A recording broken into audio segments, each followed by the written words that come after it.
there, my name is James B. Welcome to my vodcast. Genevieve Marentette is my extra special supreme delight of a guest. She can do anything with her voice. She can sing really powerful, raise the roof, or she can break your heart with a ballad. She's doing a tribute to Dawn Franks tonight at Jazz Bistro. So we're going to talk to her, you'll get to know her, and I know you will fall in love. She has such an incredible voice and such a beautiful spirit. So we're going to get to her in just a moment. But first, here's what's happening in the clubs. Over at Lula Lounge, Adam Hutchison is there tonight. He does the early set. So you come in around 6:37, have dinner. There's a concert at 7:30, then some dance lessons. Then Papiosco is back. Papiosco Ilos Ritmicos. And Papiosco's that great percussionist who plays there pretty much every month because he fills the dance floor. And on Saturday, Ricky Franco and the P Crew Orchestra are back. So Lula Lounge, Friday and Saturday, party your butt off. Hughes Room Live, Craig Cardiff is there, singer-songwriter tonight. Jack DeKaiser bringing the blues to Hughes on the 14th, and the Alt Sisters this Sunday night. They are so lovely. I've seen them on Zoomer, on the TV and radio. They're just lovely. Young girls with perfect harmonies. And then Broadsway on Monday the 16th. Yeah, get there early, have lots to drink. Heather Bamberg, Julie Michaels, Diane Leah, they are a riot together. You're going to have so much fun. And they have beautiful voices. Diane on piano, Heather and Julie doing these harmonies, but it's also very funny. So I think you'll love that. And then a blues Christmas review on the 17th. And on the 18th, more Christmas, the Mistletones. I've never heard of the Mistletones, but John McDermott is in that band. So it's a 9-piece a cappella group, and probably there's some sing-alongs during that. And on the 19th, the Arrogant Worms, comedy and music. You know, some people remember the Kingston Trio, but when I think of the Kingston Trio, I think of the Arrogant Worms because those three guys are originally from Kingston. Anyway, comedy, music, lots of Christmas spirit, HughesRoomLive.com. Old Mill Inn Homesmith Bar tonight, Brigham Phillips. Brigham Phillips! Brigham Phillips! I don't know why I'm doing that. I just really like this guy. Brigham Phillips! He is so cool. He can play trumpet and flugelhorn and really interesting piano. I knew him as a flugelhorn player for years, but he's a great pianist, and he's got a band in there. Ted Quinlan and Scott Alexander, great guitar, and one of the juiciest, sweetest bass soloists ever. So get down there to see him tonight if you can. Brian Blaine is over at Hughes Room tomorrow with the blues. Russ Little next Wednesday, the great trombone player, is leading a band. You got to trust a band when the leader is a trombone player. Bob DeAngelis, saxophone, clarinet, he's bringing his band in on the 19th. Lots of cool things to do. Old Mill Inn Homesmith Bar, oldmilltoronto.com. Finally, Jazz Bistro, Genevieve Marentette, as I mentioned, she's there tonight doing a tribute to Dawn Franks with Bernie Sinensky and George Kohler. I will definitely stop by there. Stu Mack has a Christmas show, wonderful singer, on Saturday, and Stacey McIntyre on Sunday. Stacy Cakes is a company, I know because I've eaten the cakes. Oh my God, she can make the perfect cake for any occasion. She was also one of the singers in Swing Rosie, so I've known her as a singer 20 years ago, and it's cool that she's back there. Christopher Wilson's Cocktails and Candy Canes, the 16th and 17th at Jazz Bistro. David Rubel's Jam once again on the Wednesday, as always, and Thursday the 19th, 106 Collective Quartet. It is an album release. Roberto Acapinti, Adrian Ferrugia, Chris Wallace, and Louise Dennis on sax. It's going to be a cool record, I bet. Haven't heard it yet. That's the 19th. So, speaking of Jazz Bistro, Genevieve Marentette is there tonight. She's going to be singing. So, let's see her now. We're going to talk to her all about her love of life, of music, and of Dawn Franks. Hello. Hi, my friend. Hello, my friend. So nice to see you. This is going to be a weird one because I've known you a long time, and I don't know if I've ever interviewed someone I know better. Ooh. Yeah.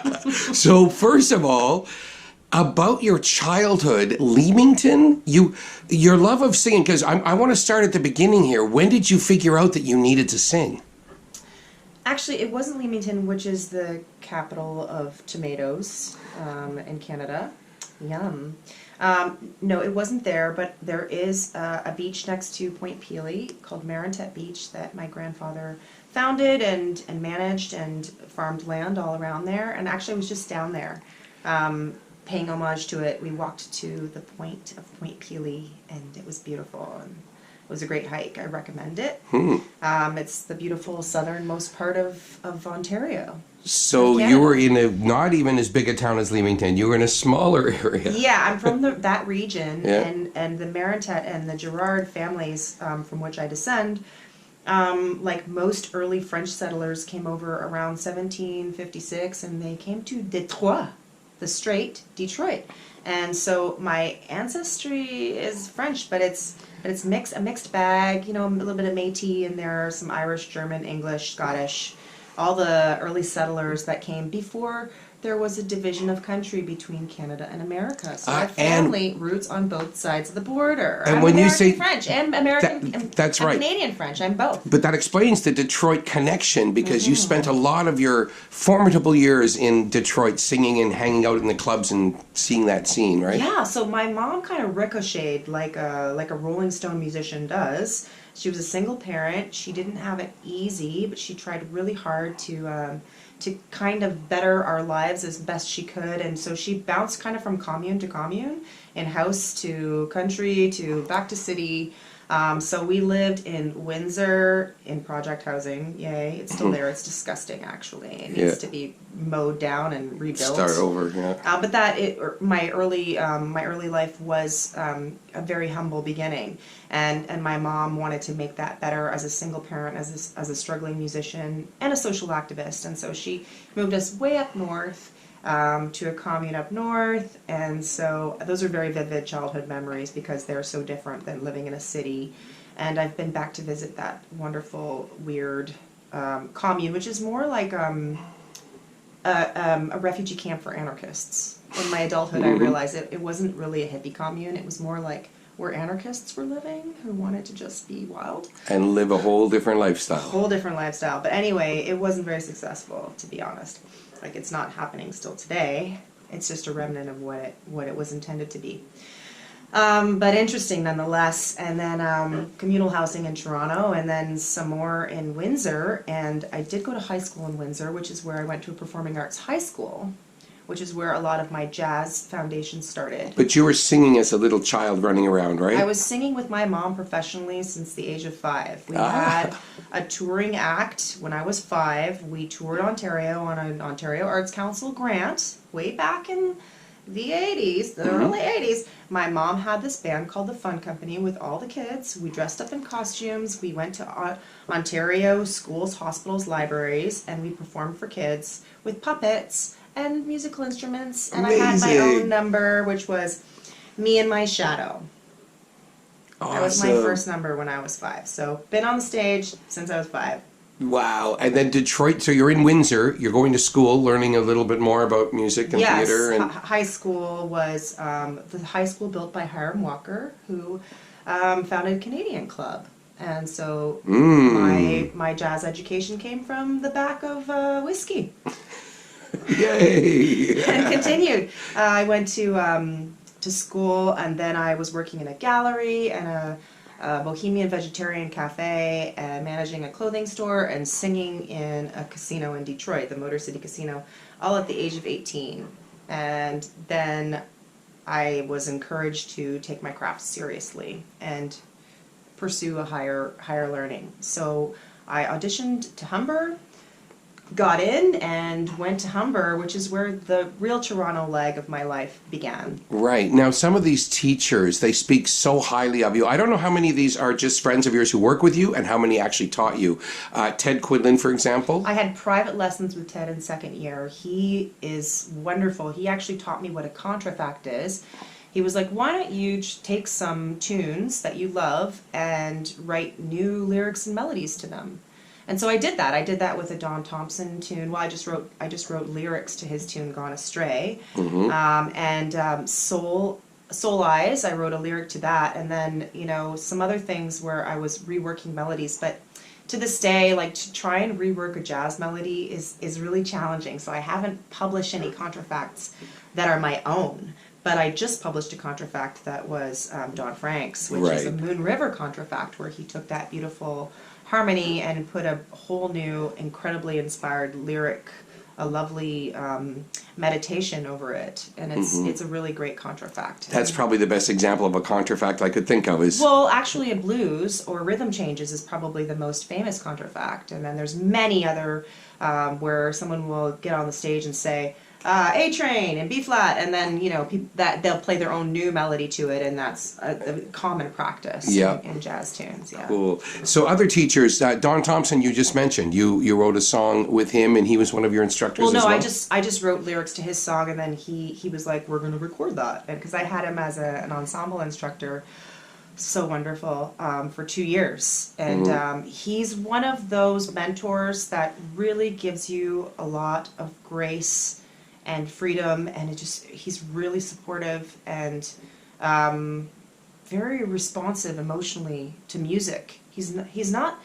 Obviously he's so academic, but I have a recording of me singing one of his vocalies to Cherokee, and he's playing along, and this is in our class, and I did something like weird, and he goes, "Whoa!" and I can hear his voice, and he gets excited, and to have that energy at school, which is quite dry, where people are like, blah, blah, blah, blah, was really, really wonderful. It was wonderful to have his otherworldly mentorship, because I'm really quite, liminal myself, and I think he's pretty liminal. He's so wonderful. I love him. And what about Shannon Gunn? Oh, probably the best ear training teacher in the world. Like, she's such a good scary ear training teacher. Can you explain ear training to people who don't study?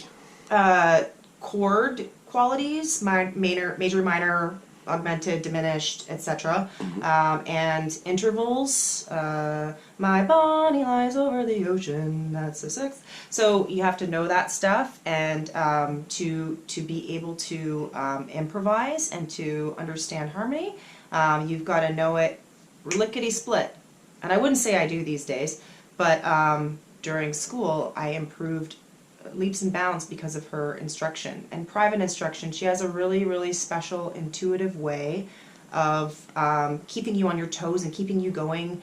And the most incredible thing about the way she teaches is that she won't allow you to have a second of doubt. She won't allow you to pause, to be insecure, or second guess your choices or things. She's like, keep going, and it's really helpful to just keep going. Yeah, because when you're on stage, you're going to be doing it anyway, right? Yeah.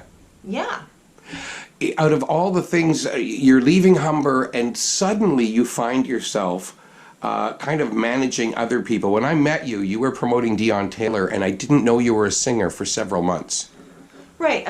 Well, I really do love to be behind the scenes. Obviously, in my own career, I need to be out front and center, but I love production. I like to be behind cameras more than I do in front of them. I like to art direct and design and brand and market and visualize and produce whatever. I love to do that. I love to produce concert series, and I'm one of the co-producers, co-founders of the Kensington Market Jazz Festival, which I really enjoyed that whole experience of creating a whole project from start to finish, with the other amazing people involved in that project, Molly Johnson and Celine Pearson and Ori Dagan and many others. But really, I had to do that for Dion because we were in school, and she's a superstar, and she needed a publicist, and we just couldn't afford it. And we were a team. We just bonded together and said, okay, how can we make this happen? That's really impressive. Right out of school, where you were not taught about this, right? We were still in school. Yeah. I think that was probably our second year of school when I met you. And you suddenly became a publicist and manager almost, like you. I don't know how many things. No. Sandy, her husband, but then we were just students together in school. He had a lot of experience because of his massive experience of touring and being in One Step Beyond and being a touring musician. So he knew a lot about the business already, which was really helpful. So I just went to the library because we didn't have, the screen. All the internet, yep. And did research and went to Jazz FM and went and tried to figure out what we were going to do to make Dion a star. Mm-hmm.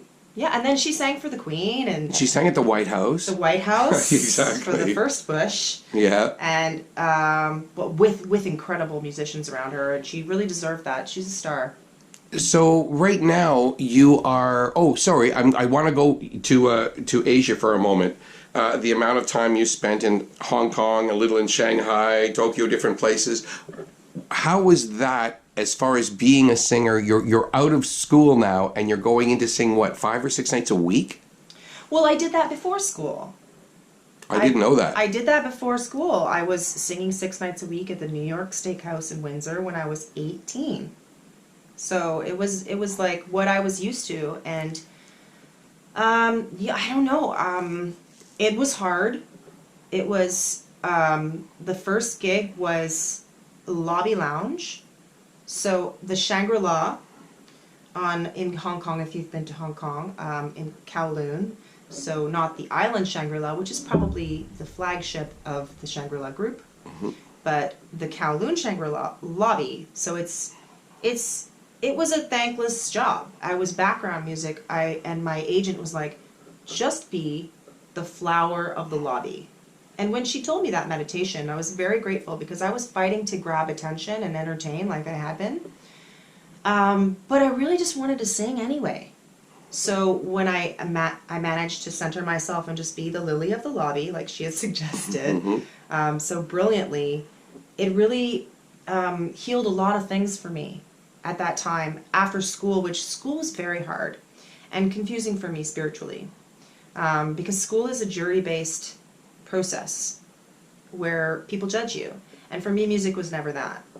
I had a whole different experience with music, and my first adjudications were at school, so it sort of knocked me off a little bit, like connected me with my ego in a way that I wasn't comfortable with. Like, and you're being adjudicated by students as well as teachers, so sometimes... And then you have to read what they say. Right. And you're always sick.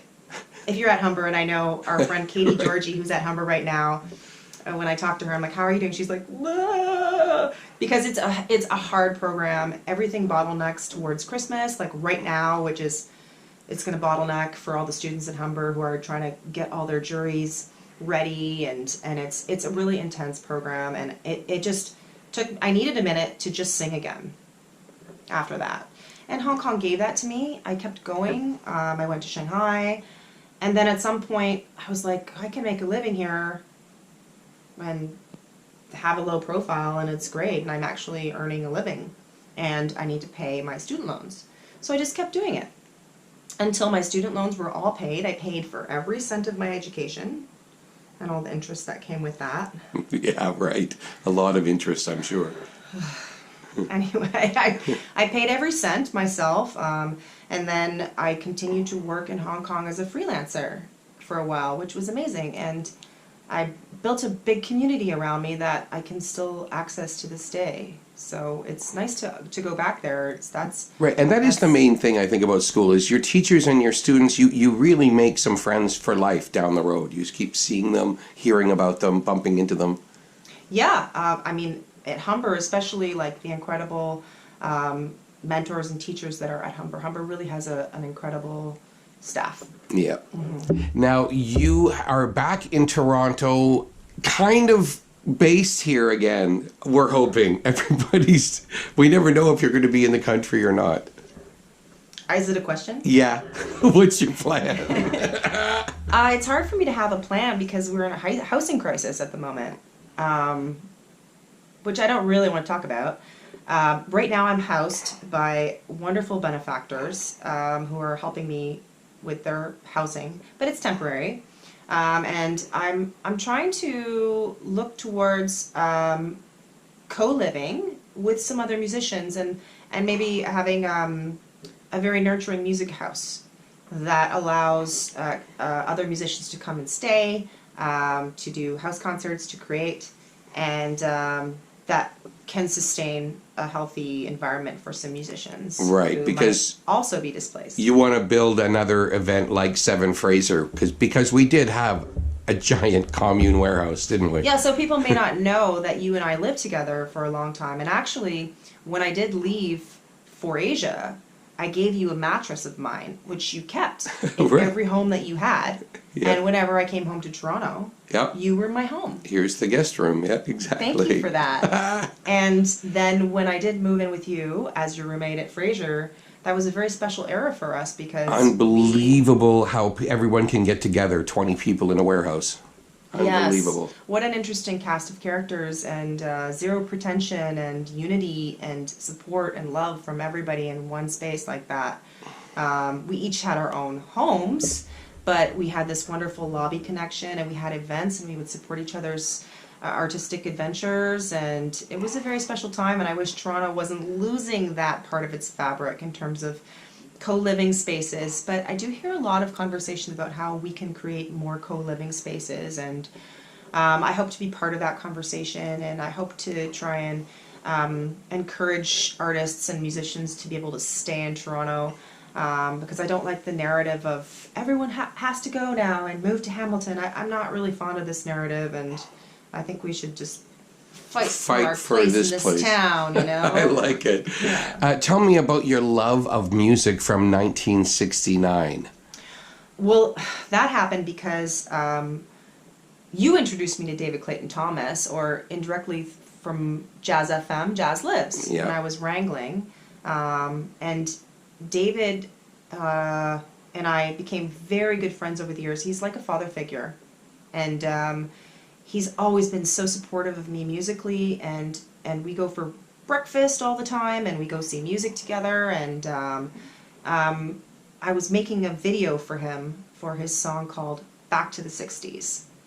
And it was the footage of Woodstock and hearing him talk about a time when musicians really cared about social justice and peace and love and harmony. And it's just, he cares so much about the right thing. His new record coming out in 2020 is going to prove that more than anything, right? You know, it's he still cares so much. Because, you know, Molly Johnson is another amazing mentor in my life, and she's got a record where she did the same thing. These beautiful, you know, legacy artists, Canadian songwriters who are saying, you know, like, this isn't right, say something, you know. And so that's what David did, and with this new record. But it was 1969, in the spirit of that year, that it was like, it's been 50 years. This is a half centennial celebration. So I spent the entire year this year learning and singing songs from 1969. Name a few of them that everybody knows. Leaving on a Jet Plane, which I was singing in the hotel this year in Hong Kong, and I would make everyone cry all the time with that. Bad Moon Rising. There's so many. I've Gotta Be Me, Sammy Davis Jr. Nick Drake, Riverman. I Talk to the Wind, King Crimson. Beautiful song. Some of my favorites, and that I've been really singing them a lot. So this doesn't have to be a 50-year thing. Obviously, an idea of a show of songs from 1969 is always a good idea, no matter when you want to sing these songs. Well, everybody likes 69. There we go. Good morning. Good morning. Okay, so, Don Franks. Now, you're doing a tribute to Don Franks, and you mentioned him earlier. The footage of you and Don, the last thing he recorded before he died on video. That Don Dixon, our dear Don Dixon. Yeah, at Asylum Artist, Don Dixon shot that most amazing footage of you and Don Franks. I was the one lucky enough to get all the accolades about you from him.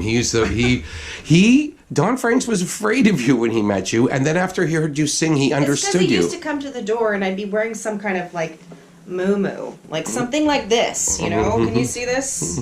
Yeah? Because it's just ridiculous. And I'd open the door, and he'd go, whoa! Like, that's a lot of energy. First thing in the morning. Lady. Yeah. You know, and you guys would go to breakfast. But then over time, you know, we got to know each other. And, he heard you sing one night. That was the secret. He heard you sing. He stayed for a salon, and you sang a song, and he just fell in love with your voice. There was one night after an Old Mill gig that he stuck around and took me aside and sternly spoke to me about my commitment to jazz and my authenticity as an artist, and how important it was to hold on to that and focus on that, and I really appreciated it. And it reminded me that, like, when I see someone else performing, they could use that one-on-one encouragement as well, because it really did help ground me to hear that from him, because I admired him so much. And he was so authentic. Everybody loved that guy. Everybody wanted to be around him. Yeah, and you're right, authentic. You couldn't pick a better word. Sincere, authentic, kind. Yeah, that was And it. we were so lucky to have him at our home. Trippy times with Dawn performing in your living room. Can't get better than that. Yeah. You know, and he left us a legacy of music. And Steve Hunter, his musical director and dear friend of many years, has notated a lot of that stuff and put a lot of work into making sure that it's documented. And so what we did is, after he passed in 2016, we went in the studio and we just did a few recordings of some of those songs, and so we have those, and While There's Still Time became part of our regular repertoire and George's repertoire. And you know, I find myself singing it in the shower in the morning as a meditation, because it's just a really beautiful lyric with a good message. And George Kohler calls it a modern medicine song for troubled times. Yeah. And that's what it is. And Don was a modern medicine man. You know, he would heal you with his singing. He would, you know. Yeah. And his spirit and his connectivity to Mother Nature and the earth. And so. And when you sing that song so often, you have Lori Cullen or June Garber or Jessica Lalonde or Barbara Lake. You have someone else singing with you. One time in Markham, you actually had 12 female vocalists singing Moon River in unison while you sang the Don Franks line. If not the entire audience. Yeah. It's just, it's because I really thrive on alteration, and I love including other people in singing. I think everyone should sing, and it feels so good to sing together. It's so healing, and so what a perfect song for that, because everybody knows Moon River. Absolutely. So you have a tribute to Don Franks tonight at Jazz Bistro, and then in January some songs from 1969. Yeah. So you're going to be off to a crazy beginning of 2020, I have a feeling. Yeah, I'm so excited to sing a lot. That's really what I want to do, is be on stage as much as possible, and and keep helping other people with their career too. It's really important to me that we lift each other up in our community. Right, you do kind of websites and newsletters, and you work for all different musicians as well as doing your own thing. Yeah, sure. Yeah. And at the moment I'm promoting a classical music concert series that Colleen Allen introduced me to, which is Canzona, and incredible classical concert music series. So there's so much to do in Toronto. There's so many places to go and see live music, and I hope that you will go out tonight to one of these venues that Jaymz has described and support live music in Toronto, because it's just so important to not stay in your house. Right, get away from Netflix, turn off the computer, and go see some people and hear some music. Yeah. I love it. Jaymz, thank you so much for having me. I love you so much, and I love that you're doing this. And go to Patreon and donate to Jaymz so he can continue to do this. You are the best. All right. Gigi, you gotta love Genevieve Marentette. You should see her whenever you can, wherever you are in the world. Make it a point to see Genevieve. And of course, go to YouTube, type in Genevieve Marentette and Don Franks, and you will see the most beautiful video. My name is Jaymz B. Thanks for watching, listening, and I'll see you next week.